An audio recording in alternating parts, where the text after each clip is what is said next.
Salut tout le monde et bienvenue dans ce nouvel Instant Van Life. Aujourd'hui, on va te faire la présentation extérieure de notre van. Et dans la prochaine vidéo, on s'attardera sur l'aménagement intérieur. Mais on va pas te faire un van tour classique en tournant autour du véhicule. Je te laisse écouter pourquoi.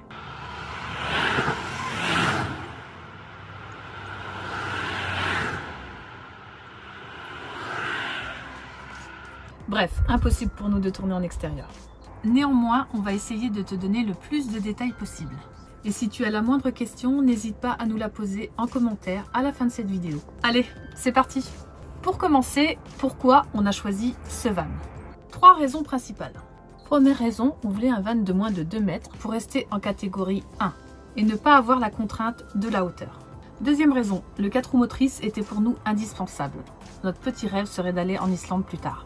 Troisième raison, nous sommes dans une démarche minimaliste depuis 1 an. Donc on a volontairement pris petit pour se contenter d'un minimum de matériel. Notre van est un Volkswagen Transporter T6.1 de couleur gris pur.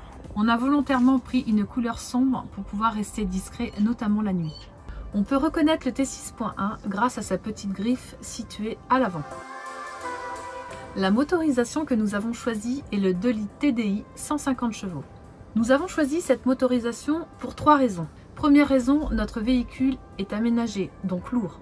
Deuxième raison, les motorisations 90 et 110 chevaux de base sur le véhicule nous paraissaient un petit peu justes pour un véhicule aménagé. Troisième et dernière raison, c'est à partir de cette motorisation 150 chevaux que l'on peut disposer des options boîte automatique DSG7 et 4Motion.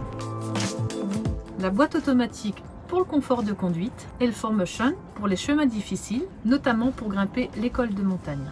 On continue avec les projecteurs LED avant et arrière. On a pris cette option car on n'est pas à l'abri de trouver un spot de nuit. Et la puissance du LED est juste incroyable. Viennent ensuite les anti-brouillards avant, avec feu de braquage inclus. On a pris cette option par souci de sécurité pour voir et être vu par ton brouillard. Côté esthétique, nous avons pris l'option pare-choc peint avant et arrière. On pensait que ça incluait les coques de rétro et les poignées. Mais non, c'était encore une option. Au final, c'est pas plus mal. On risque de frotter sur les petites roues. Ça sera moins cher à remplacer si on casse. Les roues maintenant. Nous sommes chaussés en 16 pouces avec des pneus en 205/65 R16C. Plus tard, nous aimerions les remplacer par des pneus et des jantes type off-road pour pouvoir barouder l'esprit tranquille. Pour les connaisseurs, on l'orne sur un petit combo jantes triangulaires plus pneus BF Goodrich. Mais ceci se fera en temps voulu. Ici, tu peux voir que l'ensemble des vitres côté cellules et haillons sont teintées à 80%.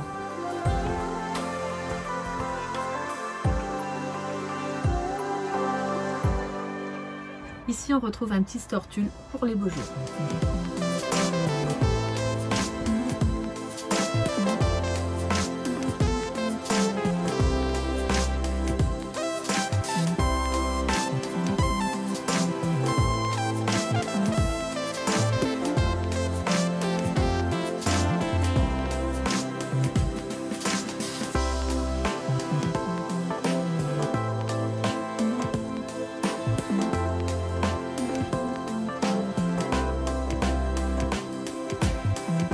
On continue avec les extensions d'ailes qui permettent le couchage permanent en transversal. 4 cm côté passager pour que la porte coulissante passe et 6 cm côté conducteur. Ici, tu peux voir les feux LED et la soute accessible de l'extérieur. Elle mesure 103 cm de large, 64 cm de hauteur et 84 cm de profondeur. Elle est bien pratique, on peut y mettre des choses comme un être humain, un sac de noix, 2, voire 3, ou des caisses. Bref, un bazar organisé et nécessaire. Ici, nous avons la sortie d'eau avec mitigeur pour notre douchette extérieure avec eau chaude. C'est ici que l'on prend les douches en pleine nature, sinon c'est au gant à l'intérieur.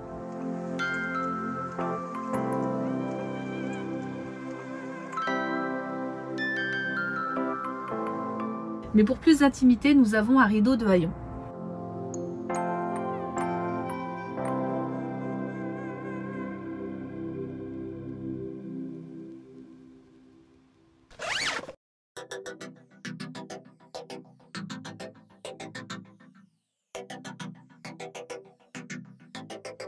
Ici, un petit rangement où on y range la douchette et pourquoi pas des claquettes.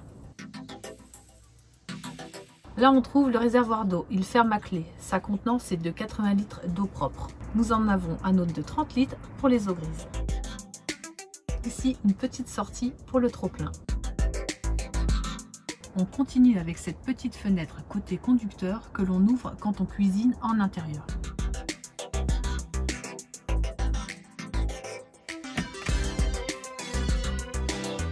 Là, on retrouve notre branchement au 220 volts. Il permet la recharge des batteries, cellules et moteurs.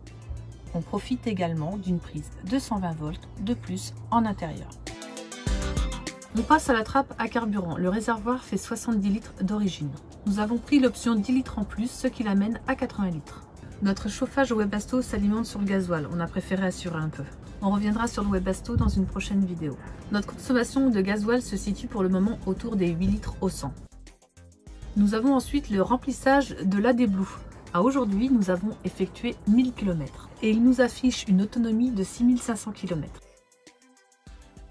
L'AD-Blue, qu'est-ce que c'est? Pour faire court, c'est un liquide qui est injecté dans les gaz d'échappement, visant à réduire les émissions d'oxyde d'azote. Il en ressortira de l'azote et de l'eau. On continue ensuite avec le toit relevable, inclus dans l'aménagement du van.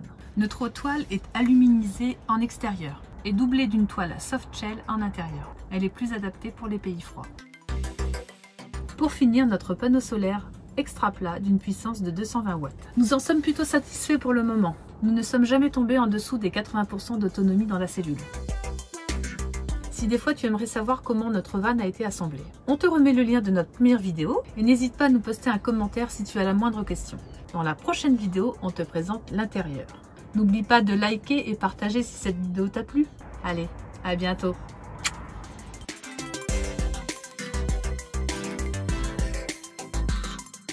Là on a la route et le clébard. Ça s'arrête jamais. On est en plein après-midi. Avec confinement, mais... Putain, c'est clair. Hein? Attends, ça roule toute la journée. Ah, vous allez faire passer des avions aussi. Ah, il manque plus que ça.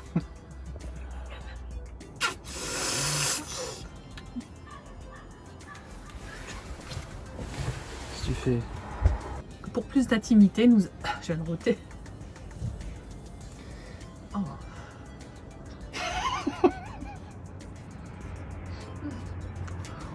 C'est bon.